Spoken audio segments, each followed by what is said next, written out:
Now, let's dive into today's story. Chapter 1. The Foundation of Trust. Matthew Wilson had built his life on simple principles. Work hard, provide for family, and trust those you love.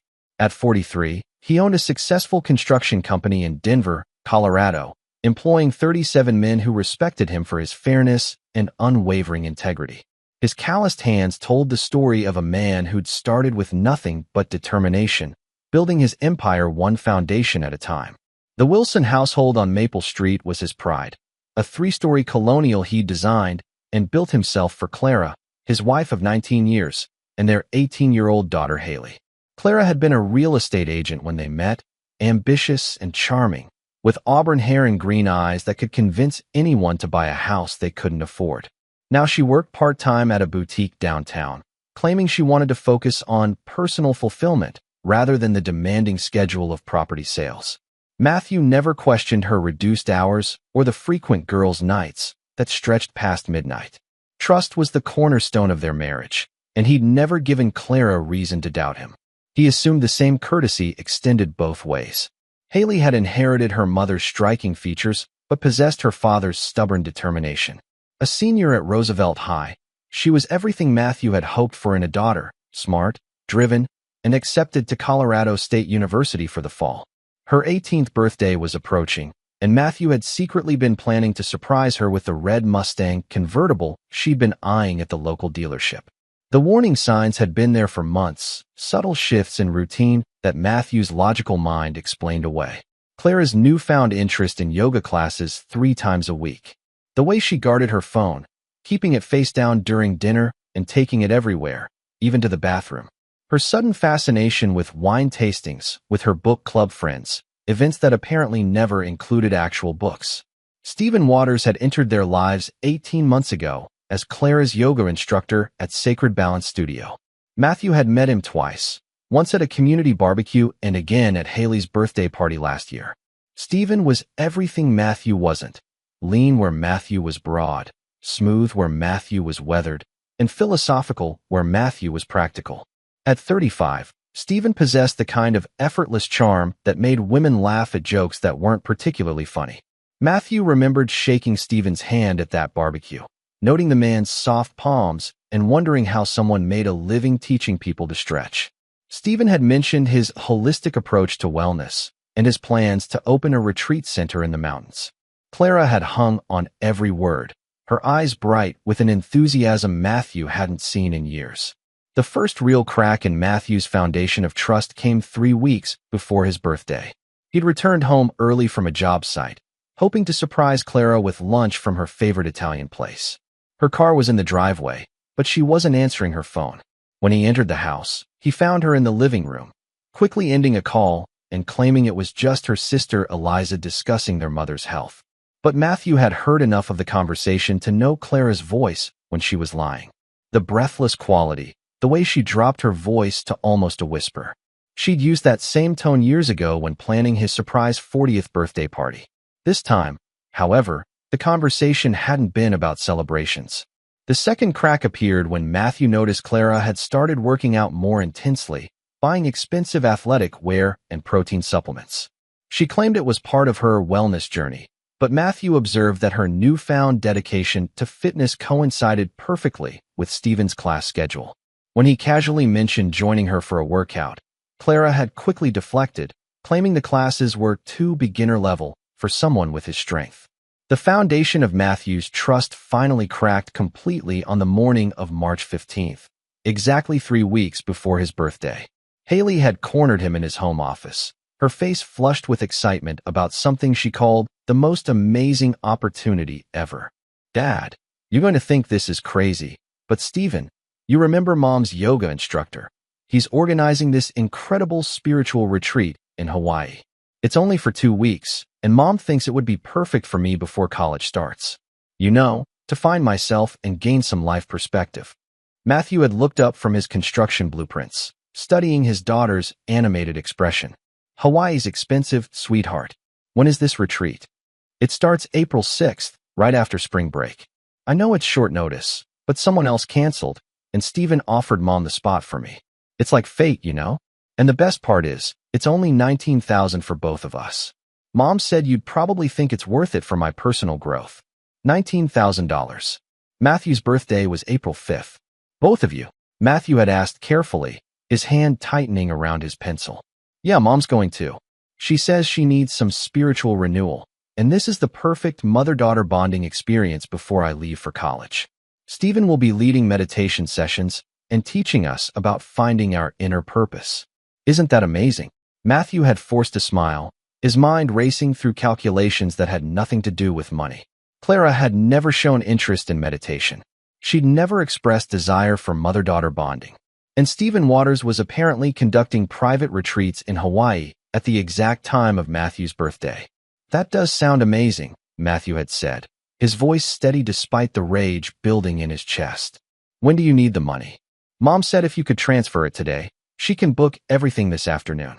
Stephen says these spots fill up super fast. Matthew had nodded, watching his daughter's eyes sparkle with anticipation. Haley genuinely believed this was about spiritual growth and family bonding. She had no idea she was being used as the perfect cover for her mother's affair.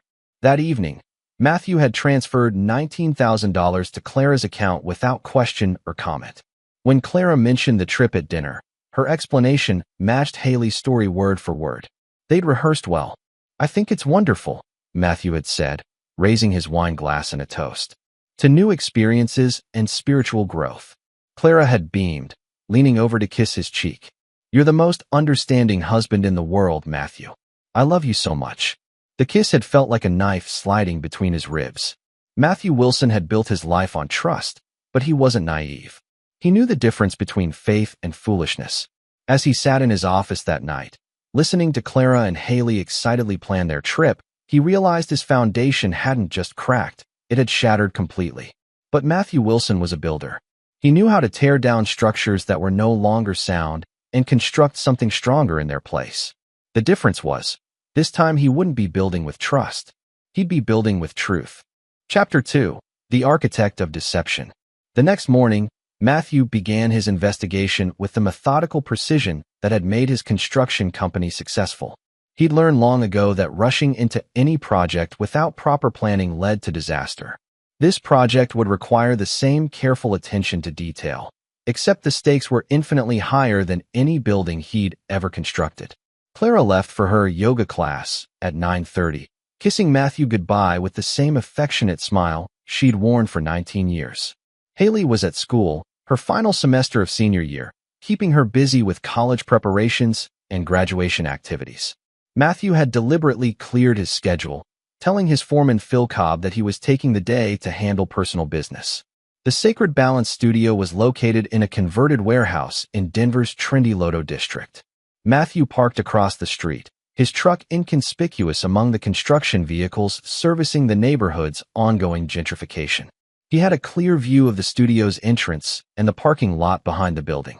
Clara's silver BMW arrived at exactly 10 o'clock, parking in her usual spot near the back entrance. Matthew had expected this.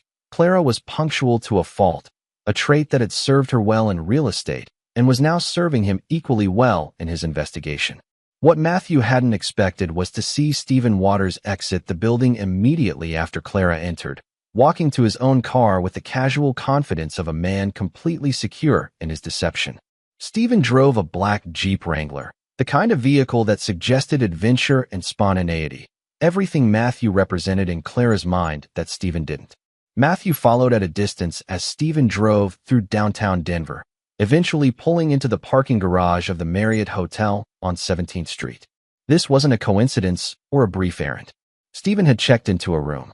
30 minutes later, Clara emerged from the garage elevator, walking through the hotel lobby with her head down, sunglasses covering her eyes despite being indoors. She moved with purpose, but without her usual confident stride. Matthew recognized guilt when he saw it, even disguised behind designer clothes and careful makeup.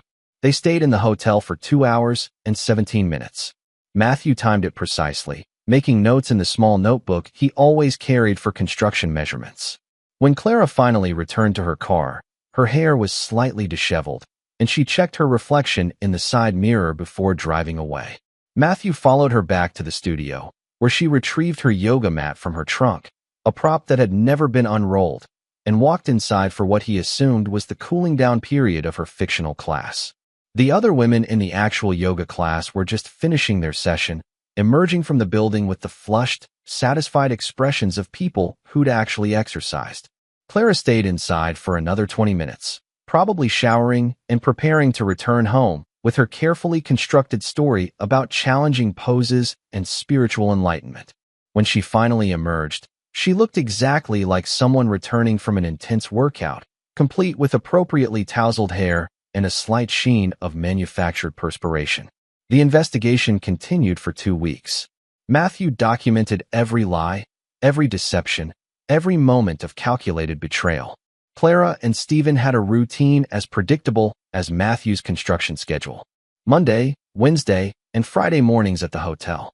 Tuesday evenings at Stephen's apartment on Compass Street. Saturday afternoons at a cabin in Evergreen that Stephen apparently rented for private meditation sessions. The depth of planning involved in their affair was almost impressive. Clara had constructed an entire alternate reality, complete with alibis, witnesses, and props. She'd recruited friends to corroborate her yoga stories, scheduled actual appointments around her betrayal, and maintained perfect emotional compartmentalization at home. But Matthew discovered something else during his investigation, something that transformed his anger into something far more dangerous. This wasn't just an affair. It was a complete reconstruction of Clara's life with him written out of it. At Stephen's apartment, Matthew observed Clara carrying an overnight bag on Tuesday evenings. She was essentially living 2 separate lives, spending one night a week as Stephen's girlfriend and the rest of the time as Matthew's wife. When Matthew discreetly examined their joint credit card statements, he found charges for expensive dinners, couples massages, and weekend getaways that Clara had explained as girls' trips or solo retreat days. Most damaging of all, Matthew discovered that Stephen's planned retreat center wasn't just a pipe dream. Using his business connections, Matthew learned that Stephen had already secured investors and purchased land in Colorado's mountain region. The Hawaii trip wasn't a retreat. It was a scouting expedition for Stephen's business, funded by Matthew's money and disguised as spiritual growth for his wife and daughter. The final piece of evidence came from an unexpected source. Maynard Mora, who handled security for several downtown Denver hotels, was a client of Matthew's construction company. During a casual conversation about a renovation project, Maynard mentioned seeing Matthew's wife at the Marriott several times with some yoga guy.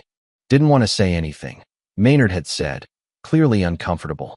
But they weren't exactly acting like business partners, if you know what I mean. Hope I'm not speaking out of turn. Matthew had thanked Maynard for his discretion and assured him that Matthew was aware of the situation. It wasn't entirely a lie. Matthew was now aware of everything. The night before Clara and Haley's departure to Hawaii, Matthew sat in his office reviewing the evidence he'd compiled. Photographs, credit card statements, hotel records, and a detailed timeline of 18 months of systematic deception. Clara hadn't just broken their marriage vows. She'd created an entirely fictional version of their life together. But what cut deepest was Haley's unwitting participation in the charade. Clara had used their daughter as cover, exploiting Haley's trust and excitement about college to provide legitimacy for her betrayal. Haley genuinely believed she was embarking on a spiritual journey with her mother. Instead, she was providing Clara with the perfect alibi for an extended romantic getaway with her lover. Matthew closed the folder containing his evidence and locked it in his office safe. Tomorrow, Clara and Haley would leave for Hawaii, believing they'd successfully deceived him. They would spend 9 days in paradise, funded by his labor and built on his trust. But they would return to discover that Matthew Wilson wasn't the fool they'd taken him for. He was an architect of destruction now, and he was about to teach them the difference between trust and stupidity. The foundation of their deception was solid, but Matthew had found the structural weaknesses. And unlike the buildings he constructed to last generations, this particular structure was designed to collapse catastrophically. He just needed to wait for the right moment to remove the supporting beams. Chapter 3. The Blueprint for Destruction. The morning of April 5th, Matthew's 43rd birthday, arrived with the kind of crisp Colorado spring weather that made promises of new beginnings. Clara and Haley bustled around the house, packing last-minute items and checking their flight information with the excited energy of people embarking on a grand adventure. Matthew sat at the kitchen table, drinking coffee and watching his wife and daughter prepare for their trip. To any observer, he appeared relaxed and supportive, occasionally offering practical advice about travel documents and weather expectations. Inside, however, he was conducting final calculations for the most important project of his life. "Dad, are you sure you're going to be okay alone for your birthday?" Haley asked, pausing in her packing to study his face with genuine concern. "I feel terrible about leaving you on your special day." Matthew smiled, the expression coming more easily than it should have. "Sweetheart, birthdays are just dates on a calendar. What matters is that you and your mother have this experience together. Besides, I'll be busy with the Morrison Hotel project. Phil and I need to finalize the foundation work before the inspection next week." Clara looked up from her suitcase, her green eyes bright with what Matthew now recognized as anticipation rather than concern. "Matthew's always been understanding about my schedule," she said, walking over to kiss his cheek. "That's why I married him. He never makes me feel guilty for pursuing my own interests." The irony of her statement was so profound that Matthew had to bite the inside of his cheek to keep from laughing. Clara had no idea how extensively she'd revealed her interests during his investigation. She genuinely believed she was subtle, that her careful planning and elaborate lies had fooled him completely. "Have you heard from Stephen about the retreat details?" Matthew asked casually, testing the waters of their deception one final time. Haley nodded enthusiastically. "He sent Mom the complete itinerary yesterday. Daily meditation sessions, hiking excursions to sacred sites, and something called Inner Truth workshops. I'm actually nervous about whether I'm spiritually ready for such an intense experience." Matthew caught Clara's eyes over Haley's head, watching for any sign of discomfort or guilt. Instead, he saw only practiced confidence. Clara had compartmentalized so completely that she could discuss Stephen's plans for their romantic getaway while looking directly at her husband without flinching. "I'm sure you'll both discover things about yourselves you never knew existed," Matthew said, his voice carrying just enough warmth to sound sincere. At noon, Matthew drove them to Denver International Airport, helping carry their luggage and walking them to the security checkpoint. Clara hugged him goodbye with what felt like genuine affection, whispering that she loved him and would miss him. Haley's embrace was tighter, filled with the kind of daughterly love that made Matthew's chest ache with the knowledge of how thoroughly Clara had manipulated their child. "Take care of yourself while we're gone," Clara said, her hand resting on Matthew's chest. "Don't work too hard, and don't forget to eat actual meals instead of just coffee and sandwiches." "I promise to take good care of myself," Matthew replied, and for the first time in weeks, he was telling the complete truth. After they disappeared through security, Matthew returned to his truck and sat in the airport parking garage for 30 minutes, allowing the reality of his situation to settle completely. Clara and Haley were gone. For the next 9 days, he would be alone with his knowledge and his plans. The first phase of Matthew's blueprint required establishing his own alibi and emotional state. He drove to Sacred Balance Studio, where he informed the receptionist that he was concerned about his wife's sudden departure and wanted to verify the retreat details. The young woman behind the desk looked confused. "I'm sorry, Mr. Wilson, but Stephen isn't conducting any retreats right now. He's actually on vacation himself. Said something about visiting Hawaii to scout locations for a future project. Maybe your wife meant a different instructor." Matthew feigned surprise and concern, explaining that there must be some miscommunication. He left his contact information, asking them to call if they heard from Stephen or had any information about retreats. The receptionist promised to investigate and contact him with any updates. Next, Matthew visited his lawyer, Ezra Wong, at his downtown office. Ezra had handled the legal work for Matthew's construction company and had become a friend over the years. Their relationship was built on mutual respect and shared values about honesty and hard work. "Ezra, I need to discuss some personal legal matters," Matthew said, settling into the chair across from his lawyer's desk. "It's about my marriage." Ezra's expression grew serious. "What kind of personal matters, Matthew?" Matthew retrieved a folder from his briefcase, not the comprehensive evidence file locked in his safe, but a carefully selected subset of documents. Bank records showing the $19,000 transfer. Hotel receipts from his investigation. Photographs of Clara and Stephen entering the Marriott together. "My wife is having an affair," Matthew said simply. She's currently in Hawaii with her lover, and she's taken our daughter as cover for the trip. I need to understand my legal options." Ezra examined the documents with the careful attention to detail that made him an excellent attorney. His expression grew more grim with each piece of evidence. When he finished, he leaned back in his chair and studied Matthew's face. "This is comprehensive documentation, Matthew. How long have you known?" "I've suspected for months, but I've had definitive proof for 2 weeks. I wanted to be absolutely certain before taking any action." "Have you confronted Clara about this?" Matthew shook his head. "I see no point in confrontation until I understand the full scope of my situation. I need to know how to protect my assets, my business, and my relationship with Haley. I also need to understand what happens if Clara decides to leave me for Stephen." Ezra nodded, making notes on a legal pad. Colorado is a no-fault divorce state, so the affair itself won't impact property division significantly. However, the fact that she's using marital assets to fund her relationship with another man could be considered dissipation of marital property. The $19,000 for this trip, combined with these hotel and restaurant charges, represents a pattern of using joint resources for her affair. "What about my business?" "Wilson Construction was established before your marriage, and you've maintained separate business accounts. Your company should be protected as long as marital funds weren't used for significant business investments. We need to review your financial records more thoroughly." Matthew had expected this answer. He'd been meticulous about keeping his business finances separate from personal accounts, a decision that had once been about organization but now proved strategically valuable. "I want you to prepare divorce papers," Matthew said. "Complete financial separation, custody arrangements for Haley, though she's 18 now, so that's less relevant. And I want documentation of Clara's affair and misuse of marital assets." "Matthew, are you certain about this course of action?" "Marriage counseling might." "Ezra, my wife has been living a double life for over a year. She's manipulated our daughter into providing cover for her affair. She's stolen our money to fund romantic getaways with another man. The marriage is over. I'm just deciding how it ends."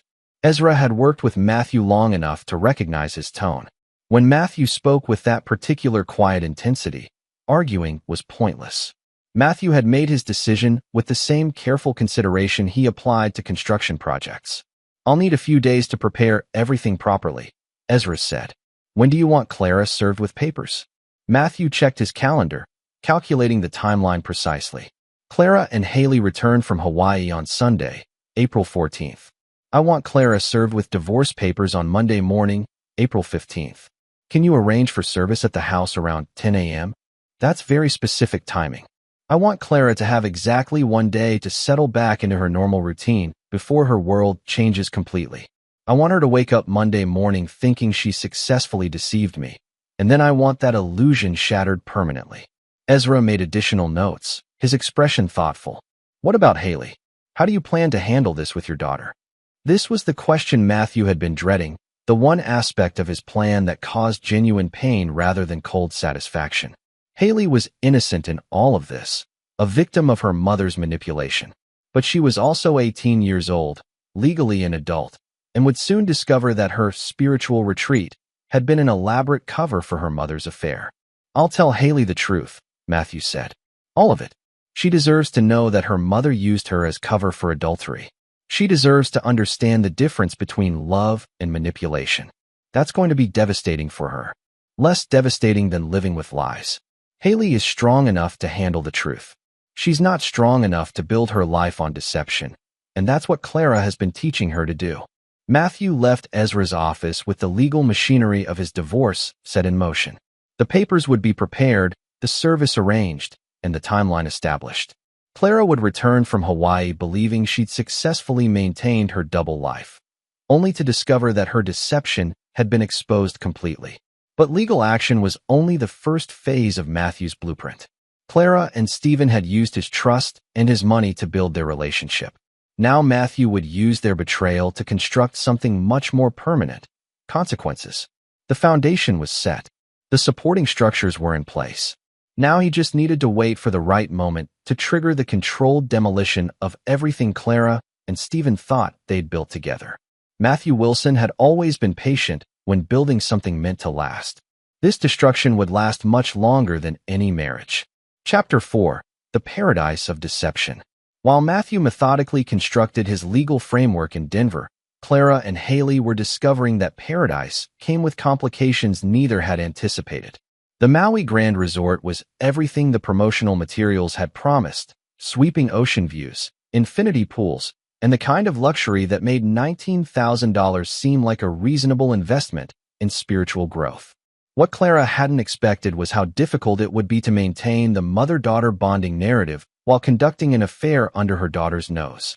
Stephen had booked connecting rooms for the spiritual retreat participants, a detail that should have simplified their romantic logistics.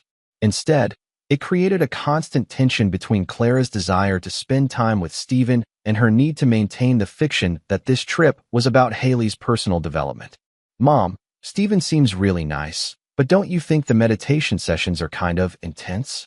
Haley asked on their second day, as they sat by the pool while Stephen conducted what he called a private spiritual consultation with a female resort guest.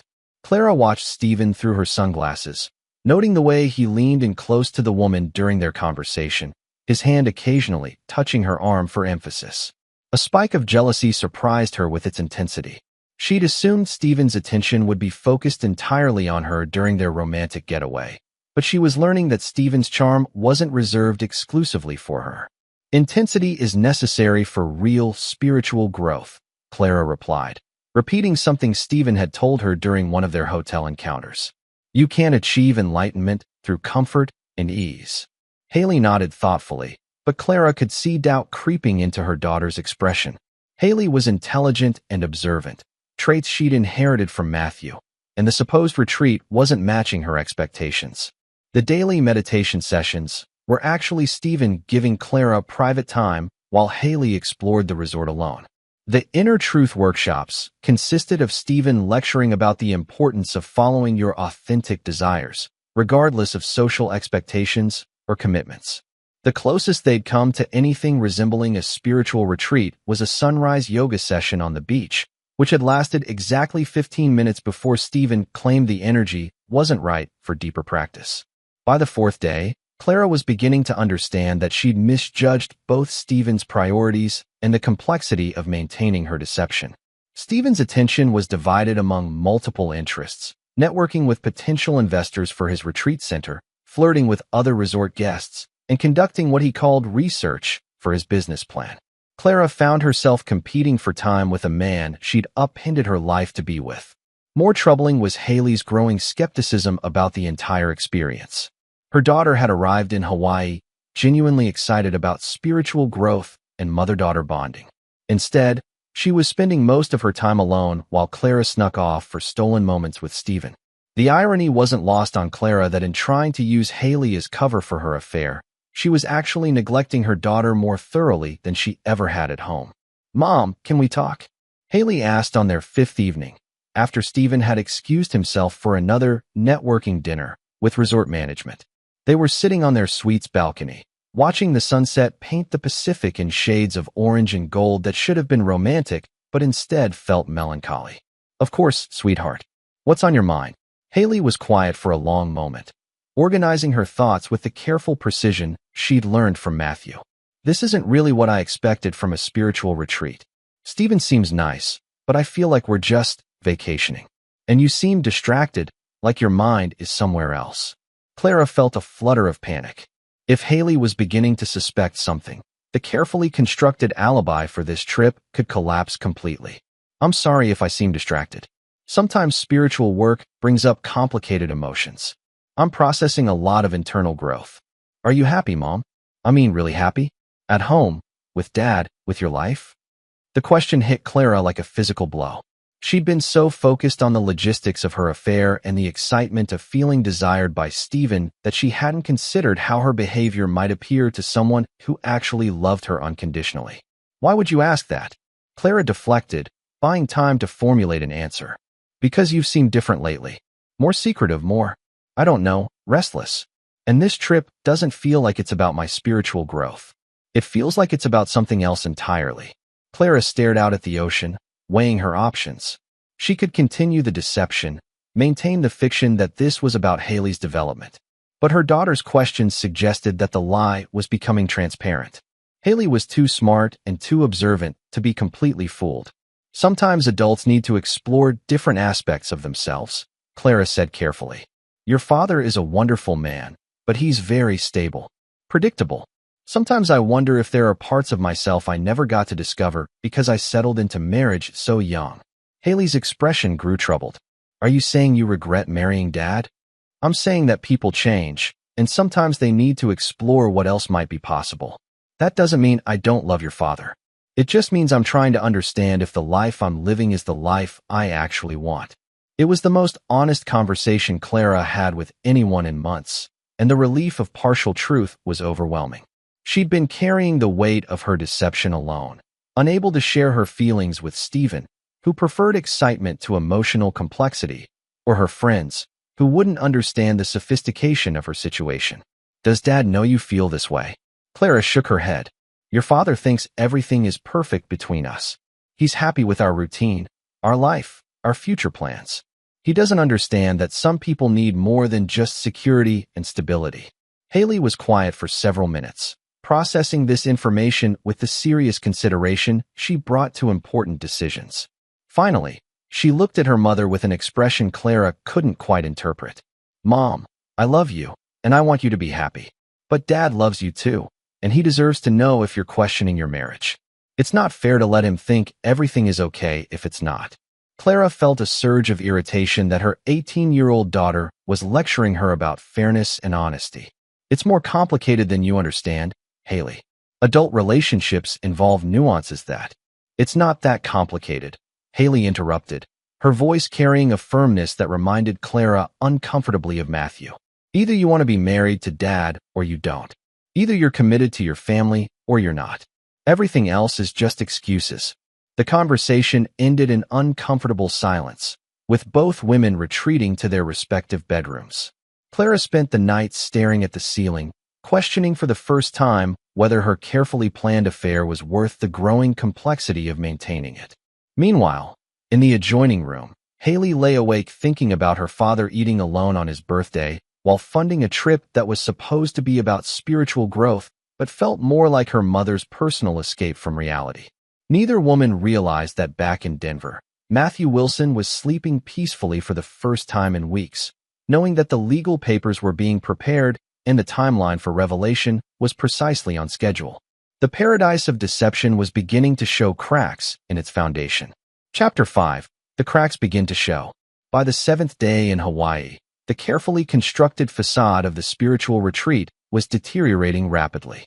Stephen had become increasingly distant and preoccupied with his business networking, leaving Clara feeling more like an inconvenient complication than a romantic priority.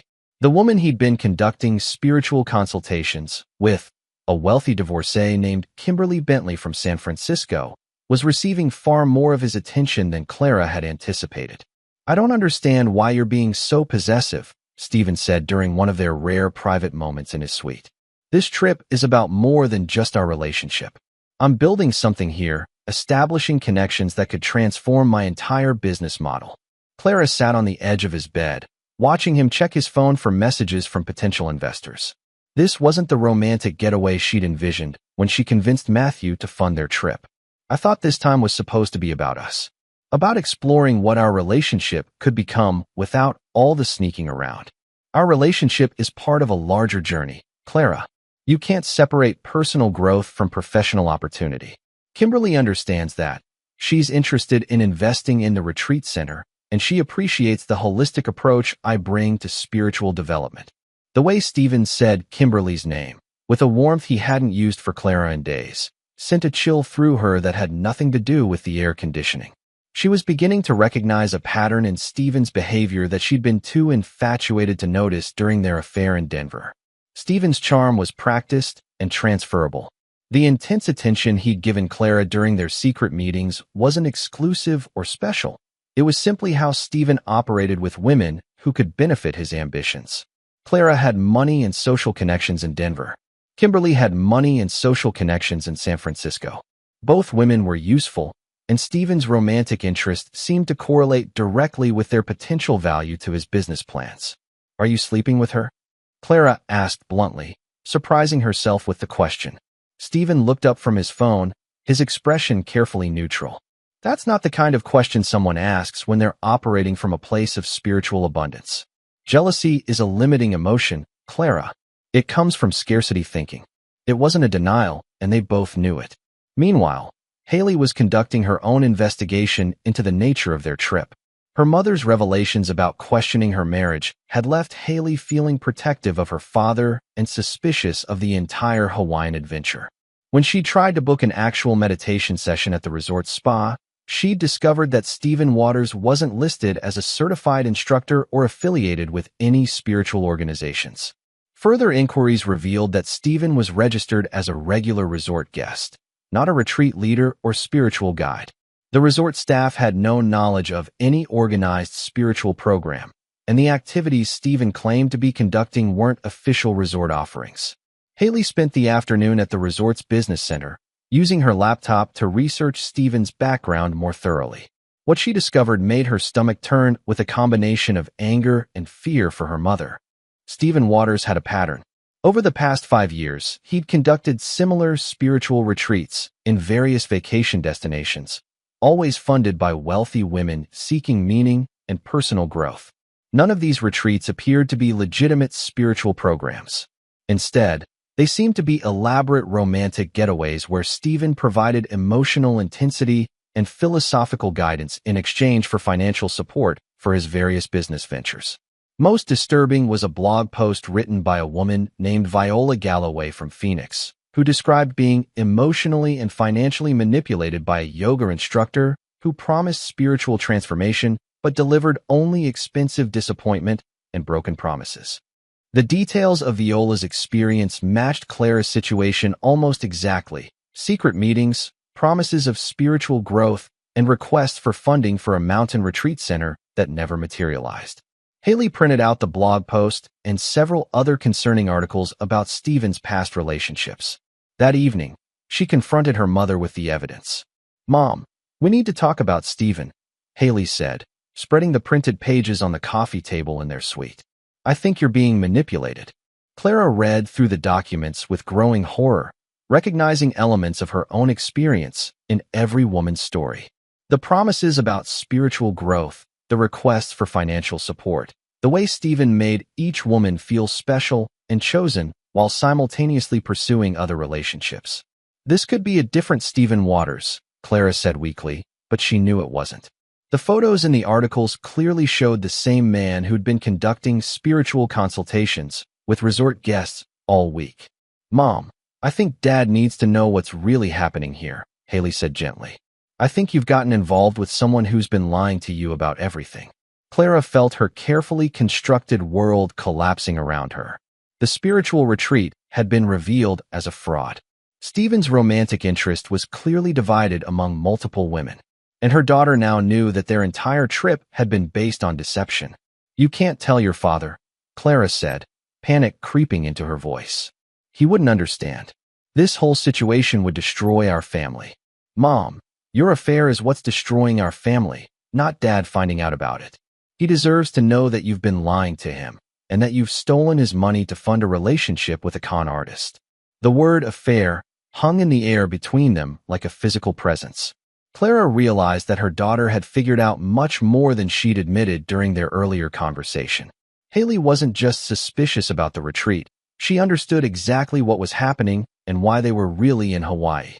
"How long have you known?" Clara asked quietly. "I've suspected since we got here that this wasn't really about spiritual growth. But I didn't understand the full situation until I started researching Stephen. Mom, he's a professional manipulator. He targets women who are questioning their marriages or going through transitions in their lives. You're not the first, and you won't be the last." Clara stared at the evidence spread across the coffee table, feeling the full weight of her choices settling on her shoulders. She'd risked her marriage, manipulated her daughter, and stolen from her husband to fund a romantic fantasy with a man who apparently made a living exploiting women exactly like her. "What do I do now?" Clara whispered, more to herself than to Haley. "You tell Dad the truth when we get home," Haley said firmly. "You admit what you've done, you apologize for lying to both of us, and you hope he's willing to forgive you. Because the alternative is that he finds out some other way, and then you'll have no chance of saving your marriage. Clara nodded slowly, knowing that Haley was right, but unable to imagine actually confessing her betrayal to Matthew. The idea of seeing disappointment in his eyes, of watching his trust shatter, was almost unbearable. But what Clara didn't know was that Matthew's trust had already shattered completely. While she was discovering Stephen's true nature in Hawaii, Matthew was putting the finishing touches on legal documents that would end their marriage permanently. The timeline was already set. In less than 48 hours, Clara and Haley would board their flight home to Denver. And exactly 24 hours after that, a process server would knock on their door with divorce papers that would make Clara's confessions irrelevant. Matthew Wilson had already moved beyond forgiveness to something far more permanent: justice. Chapter 6. The Return to Reality. The flight from Maui to Denver felt like a journey between two different worlds. Clara spent most of the journey staring out the window, watching the Pacific Ocean give way to the vast expanse of the American continent. Knowing that every mile brought her closer to a reckoning she wasn't prepared to face. Haley sat beside her mother in careful silence, occasionally glancing at Clara with an expression that mixed sympathy with disappointment. The evidence about Stephen's manipulative pattern had changed something fundamental in their relationship. Haley now saw her mother not as a source of wisdom and guidance, but as someone who'd made catastrophically poor decisions that had endangered their entire family. Stephen had barely acknowledged their departure from the resort. When Clara tried to discuss their future plans during their final private moment, he'd been distracted and vague, mentioning that he might be exploring opportunities on the West Coast for the next few months. Kimberly Bentley had apparently offered to introduce him to investors in San Francisco, and Stephen was clearly more interested in that prospect than maintaining his relationship with Clara. "I'll call you when I get back to Denver," Stephen had said, but Clara recognized the tone. It was the same dismissive politeness she'd heard him use with other women throughout the week. She was being discarded with the same casual efficiency that had probably ended his previous affairs. As their plane descended toward Denver International Airport, Clara felt the weight of her situation settling like a physical pressure in her chest. She would have to face Matthew with the knowledge of her betrayal and Stephen's manipulation. She would have to admit that she'd risked everything for a man who'd never actually cared about her. And she would have to do it while watching their marriage dissolve under the weight of her deception.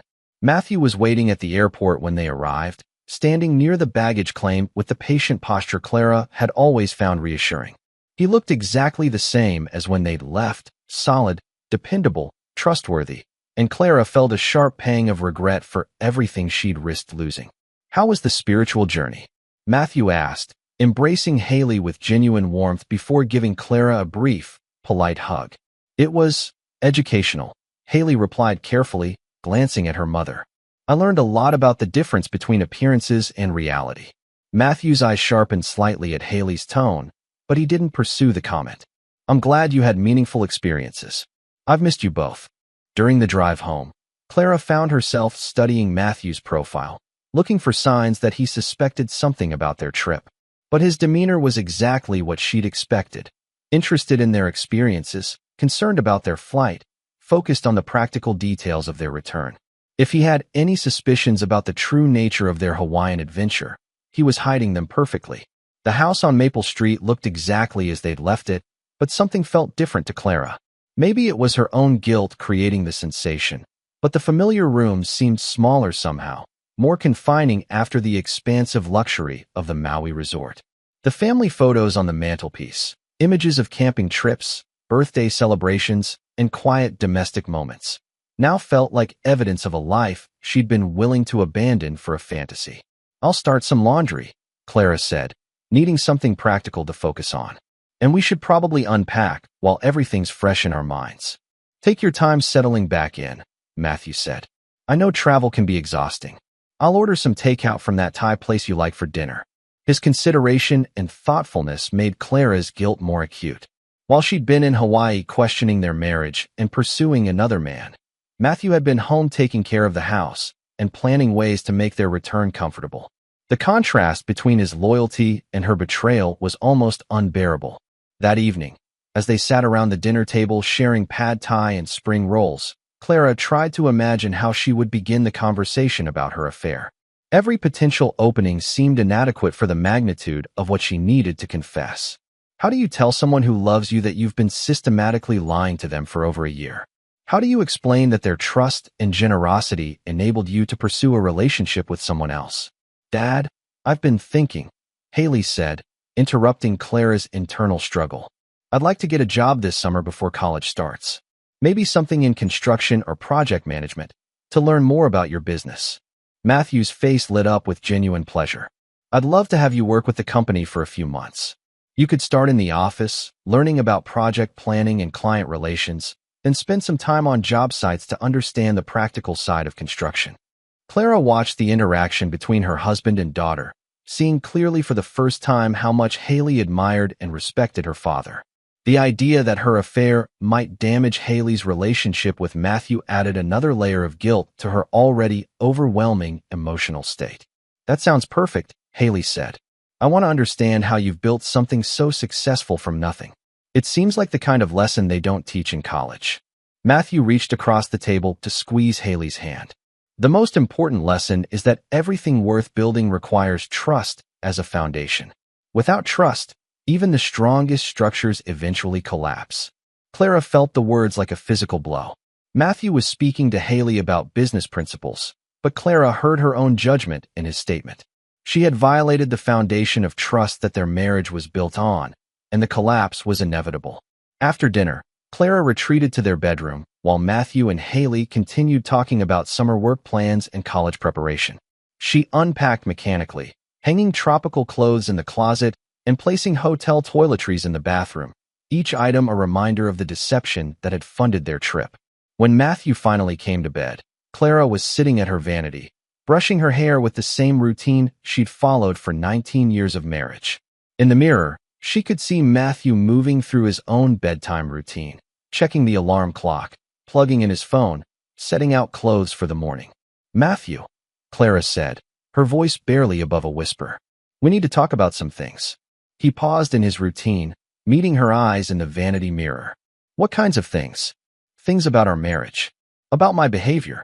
About choices I've made that you don't know about.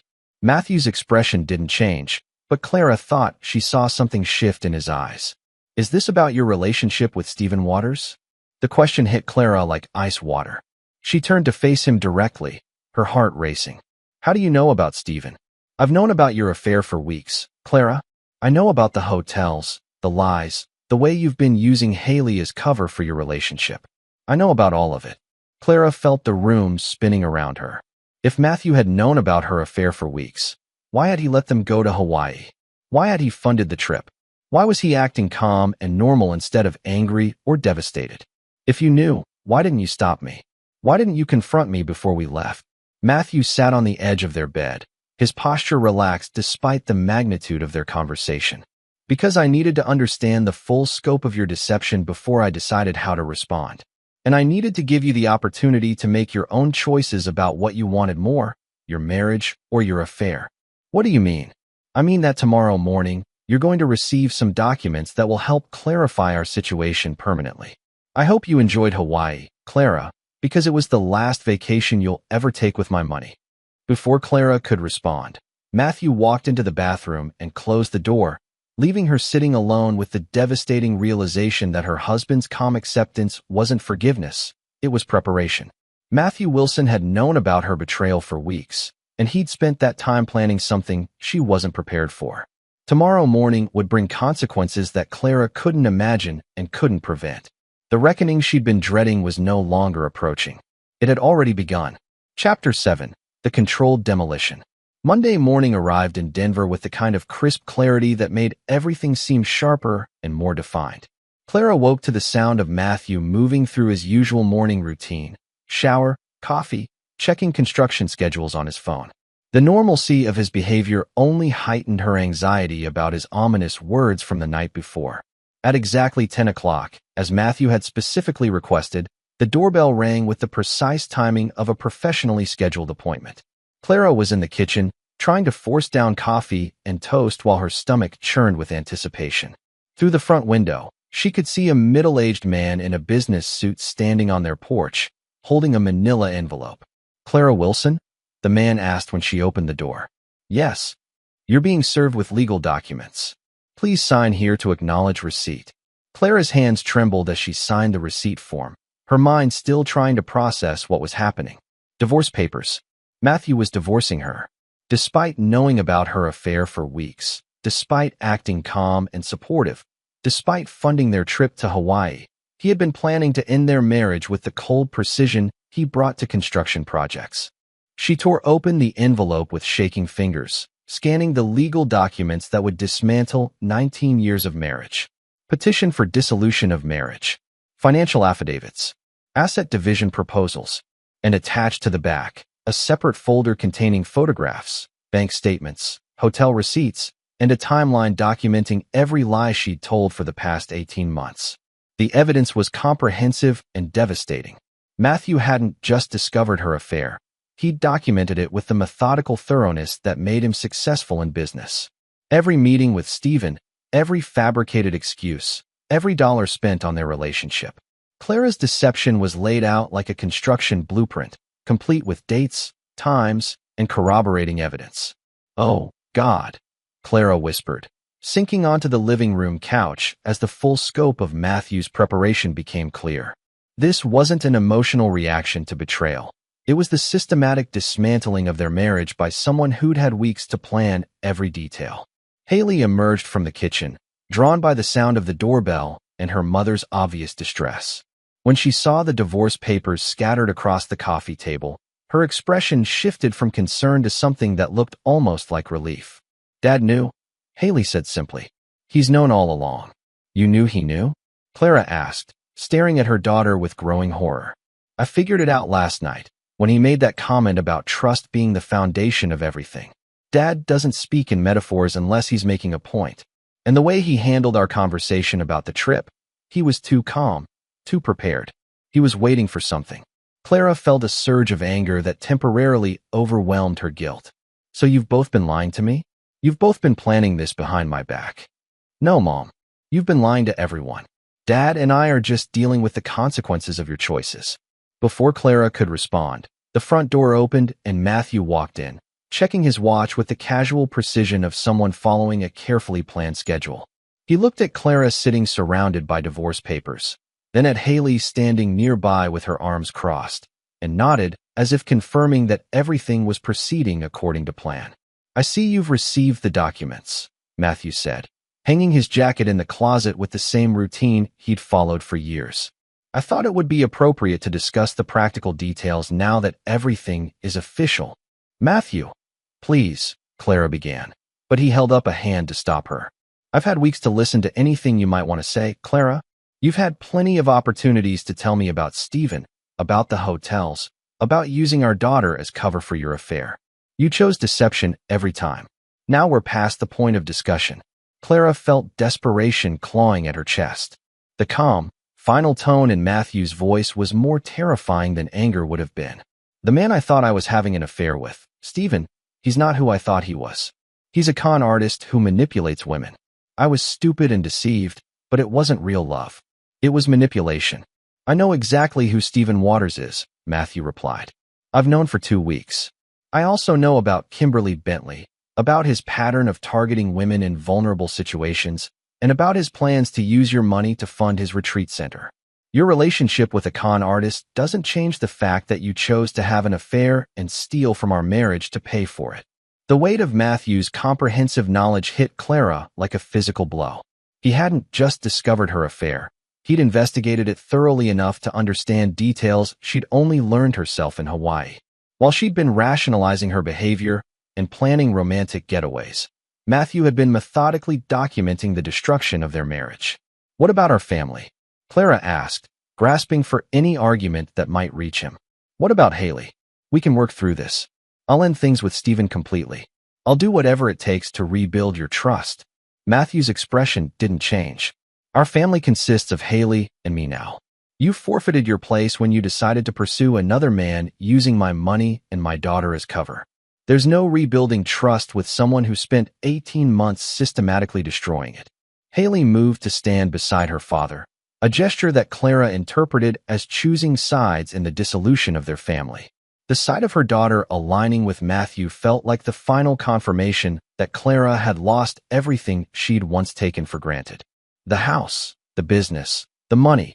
You can't just take everything, Clara said, her voice rising with panic. Matthew retrieved a folder from his briefcase and handed it to Clara.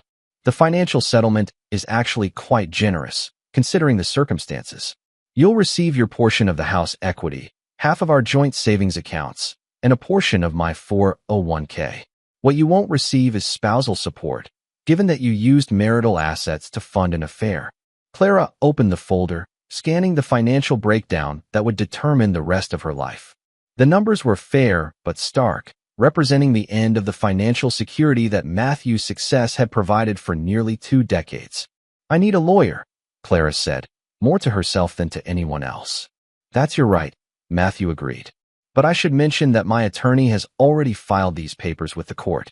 The process has begun whether you contest it or not.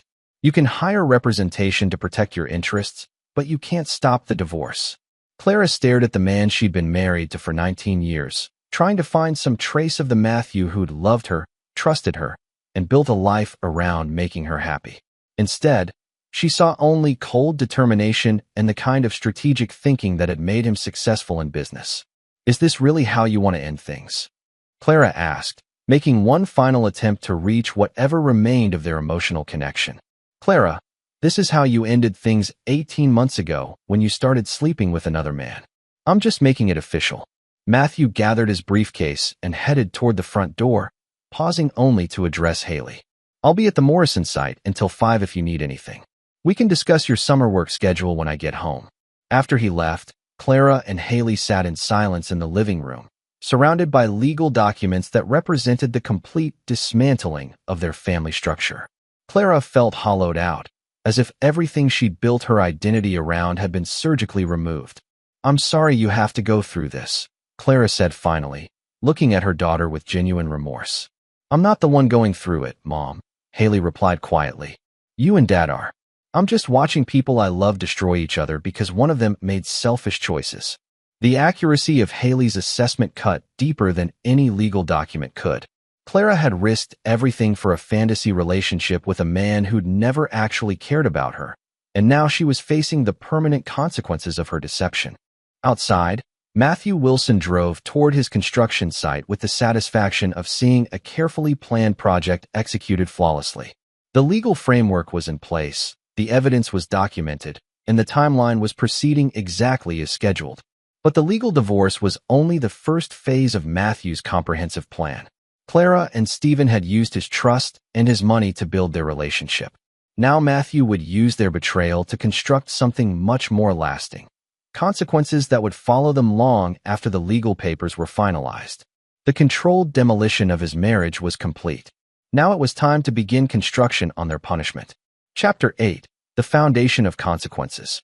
The week following the divorce filing passed in a blur of legal consultations, financial inventories, and the grim logistics of dismantling 19 years of shared life.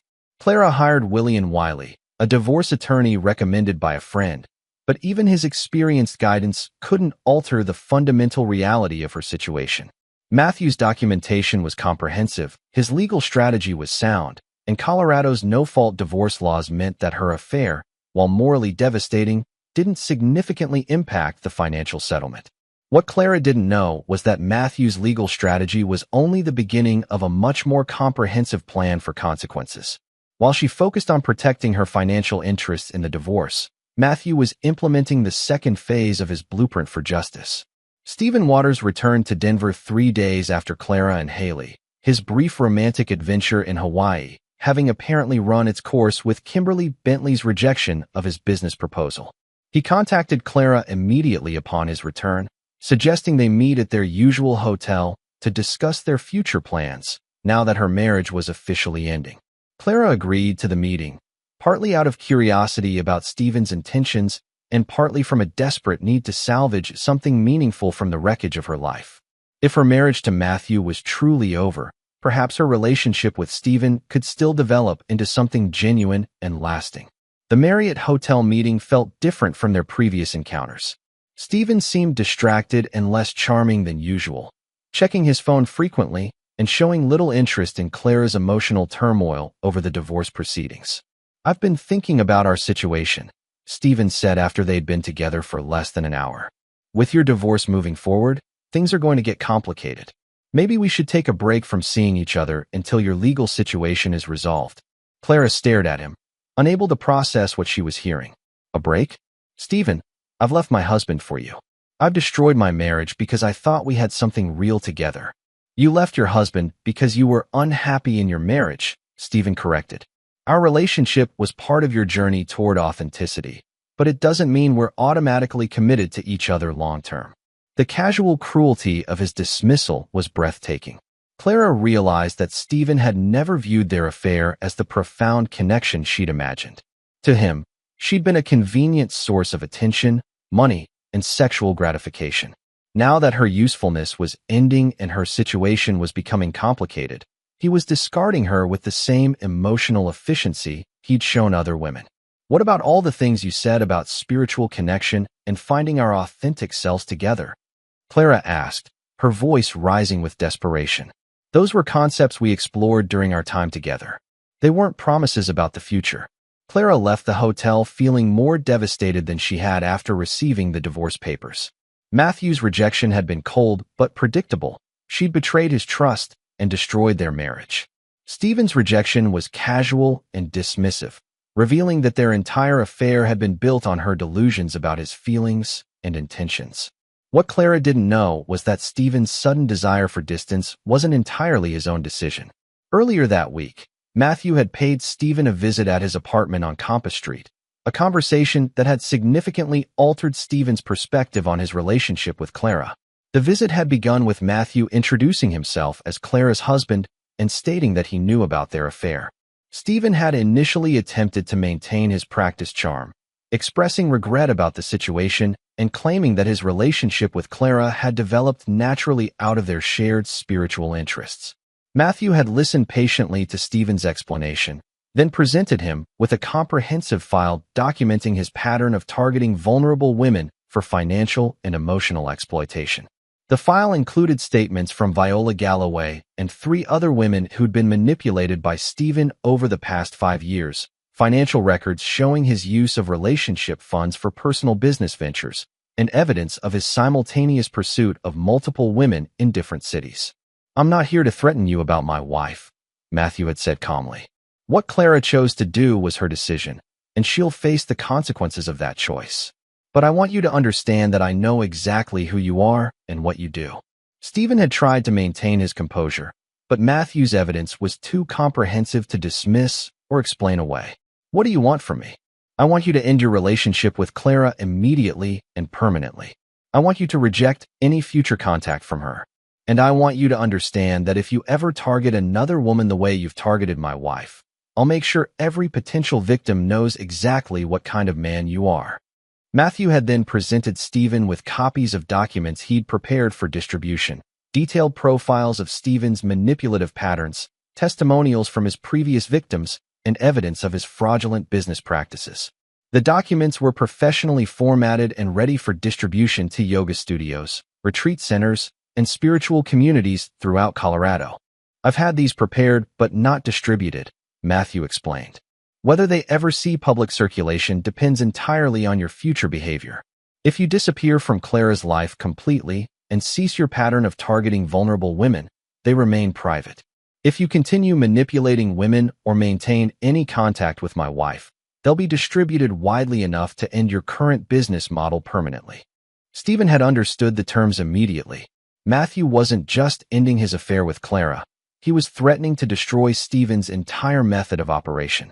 The choice was simple: disappear from Clara's life and find a new way to make a living, or face exposure that would make his manipulative tactics impossible to continue.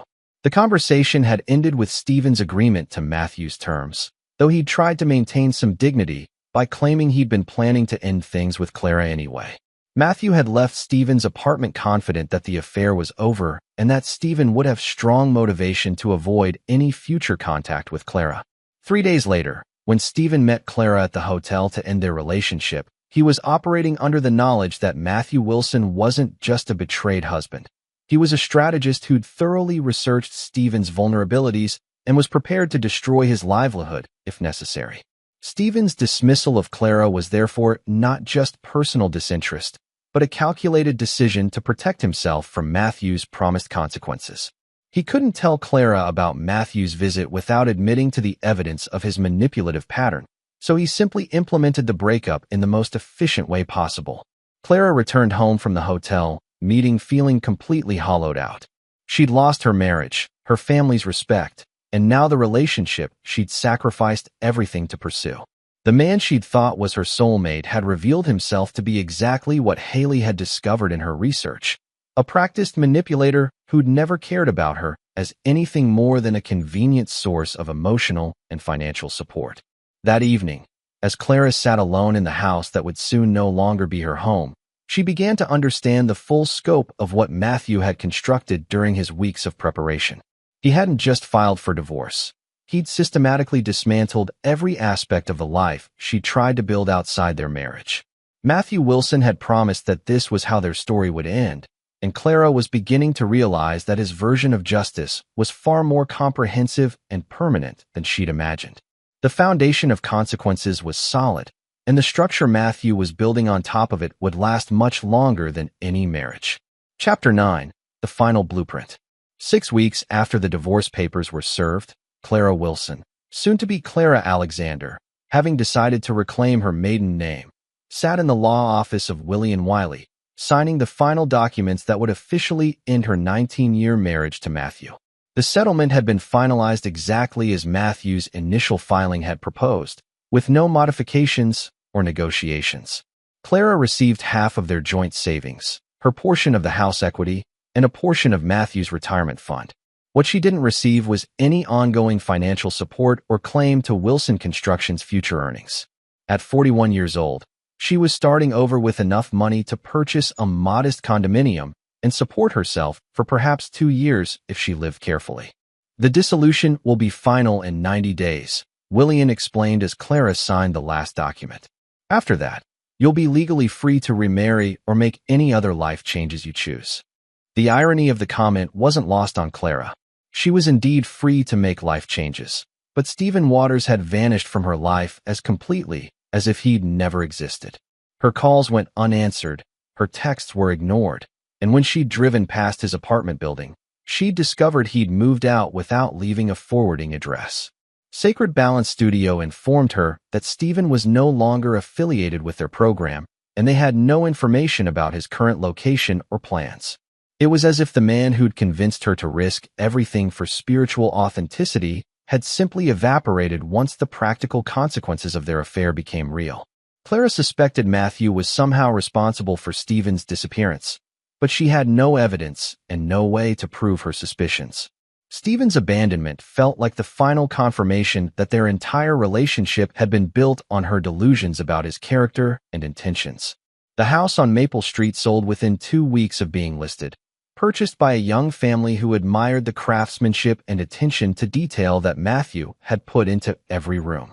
Clara packed her belongings with mechanical efficiency, separating 19 years of accumulated possessions into categories: things that would fit in her new condominium, things to donate, and things to discard.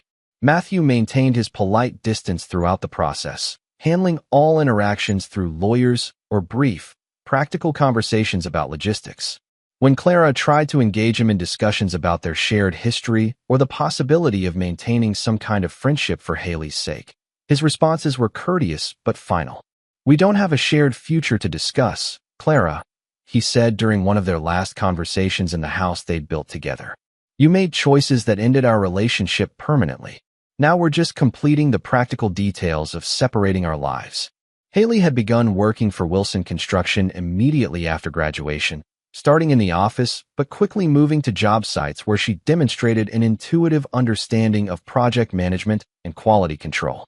Matthew took obvious pride in her natural abilities, and Clara watched with a mixture of admiration and heartbreak as her daughter developed the kind of close working relationship with her father that Clara had never managed to achieve in their marriage. "She's got the mind for this business," Matthew told Clara during Haley's second week of work. "Attention to detail, ability to see how all the pieces fit together, and the patience to get things right the first time. She reminds me of myself at her age, except she's already more diplomatic with difficult clients than I've ever been.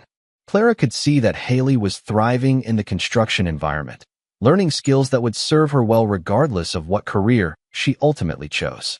More importantly, Haley was building a relationship with Matthew based on mutual respect and shared accomplishments, rather than the emotional manipulation that had characterized Clara's approach to family relationships. The final revelation of Matthew's comprehensive planning came during Clara's last week in the house, when she discovered a letter he'd left for her in the bedroom they'd shared for 19 years. The envelope was marked for Clara, after the divorce is final, in Matthew's precise handwriting. Inside was a single page, typed with the same attention to detail Matthew brought to construction contracts. Clara, by the time you read this, our marriage will be legally over and you'll be preparing to start your new life. I want you to understand that everything that happened after I discovered your affair was carefully planned and deliberately executed. You spent 18 months lying to me, stealing from our marriage to fund your relationship with another man, and using our daughter as cover for your betrayal. You had numerous opportunities to tell me the truth or end your affair, but you chose deception every time. I spent 3 weeks documenting your betrayal and planning the most effective way to end our marriage while protecting my business and my relationship with Haley. Every action I took was calculated to achieve a specific result. Stephen Waters will never contact you again because I made it clear that doing so would result in the destruction of his business model. The evidence I presented to him about his pattern of manipulating women was comprehensive enough to end his career if it became public knowledge. The divorce settlement was designed to provide you with enough resources to start over, but not enough to live comfortably without working. You'll need to build a new life through your own efforts, not through dependency on someone else's labor.